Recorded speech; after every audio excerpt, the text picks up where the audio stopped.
కాలంలో అంటే ఒక న్యాయవాదిని పట్టపగలు చూస్తుండగా ఒక అతను వచ్చి చంపేసి వెళ్ళిపోయాడు. చంపపేట అంబేద్కర్ రోడ్, హ్మ్. అంబేద్కర్ వాడలో వాకింగ్ చేస్తా ఉంటే నిన్న మార్నింగ్ వచ్చి చంపేసి వెళ్ళిపోయాడు. ఇది షాక్‌కి గురి చేసిన సంఘటన. ఈ న్యాయవాది కాకుండా ఈయన మహేశ్వరం నియోజకవర్గం కాంగ్రెస్ నాయకుడు కూడా. ఈయన పేరు ఎర్రబాపు ఇజ్రాయిల్. ఈయన పేరు.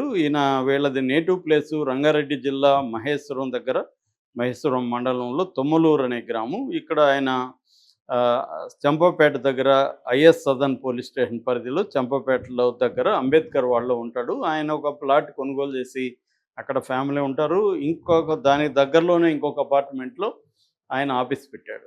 సో, ఈ చంపిందెవరు? ఎందుకు చంపాడు? అనేది చూసినప్పుడు ఇదొక విచిత్రమైన స్టోరీ అనమాట. అంటే ఊహించలేని కథగా మనం చెప్పుకోవచ్చు.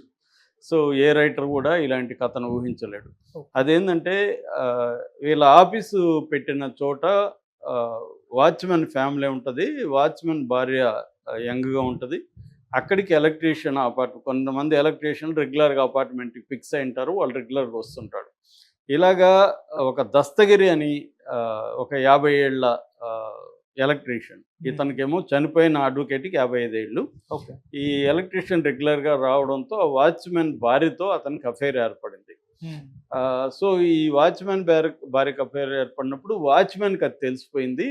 ఈ దస్తగిరితో గొడవ పడ్డం, భార్యతో గొడవ పడ్డం మొదలుపెట్టాడు. ఇది అపార్ట్మెంట్ వాసులకి అందరికి కూడా తెలిసిపోయింది. వీళ్ళు తాగేసొచ్చి గొడవలు పడ్డం ఇవన్నీ ఆహ్, ఓపెన్ అయినాయి.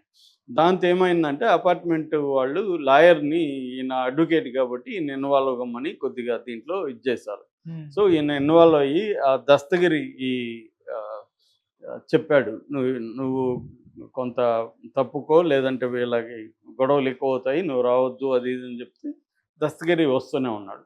ఓకే. దాంతో ఇతను ఆహ్, పోలీస్ కంప్లెయింట్, వీళ్ళేమంటే వాచ్‌మెనోళ్ళు వీడి మీద పోలీస్ కంప్లెయింట్ ఇవ్వాలంటే పోలీస్ కంప్లెయింట్ ఇచ్చారు.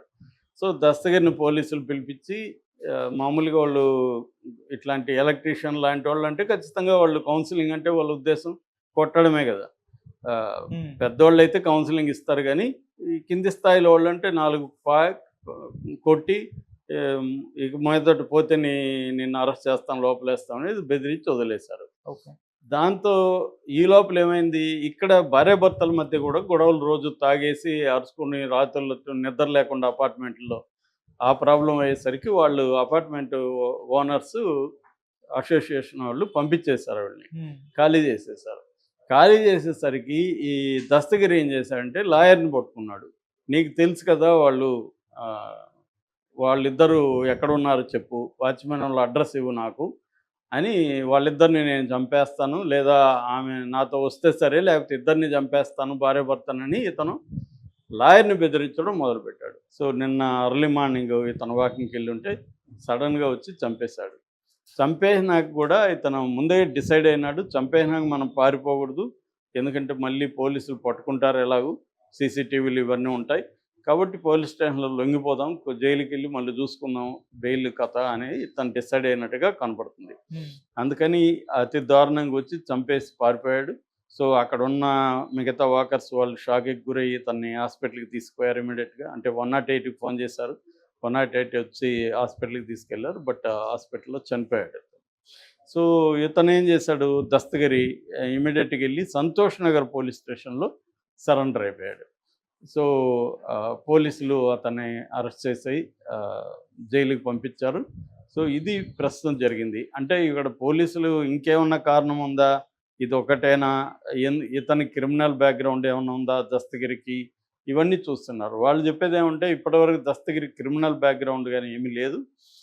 అతను బాగా ఎమోషనల్‌గా ఆమెతో ఇన్వాల్వ్ అయిపోయినాడు.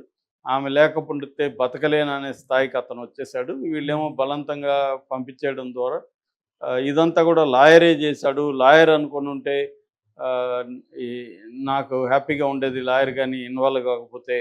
ఈ లాయరే చేశాడు. వాడు తాగుబోతు మొగుడు. వాడు పెద్ద చేసేదేమి లేదు అన్న కోపం లాయర్ మీద. అట్లాగే లాయరు తన లవర్ ఆచూకీ చెప్పలేదు, ఎక్కడుందో చెప్పలేదన్న కోపం కూడా పెంచుకున్నాడు. ఇక్కడేందంటే ఓవల్ ఇష్యూలో లాయర్ కొంత అంటే సిట్యుయేషన్ అంచనా వేయడంలో, వీడిని అర్థం చేసుకోవడంలో కొంత ఫెయిల్ అయినట్టుగా మనకు కనబడుతుంది.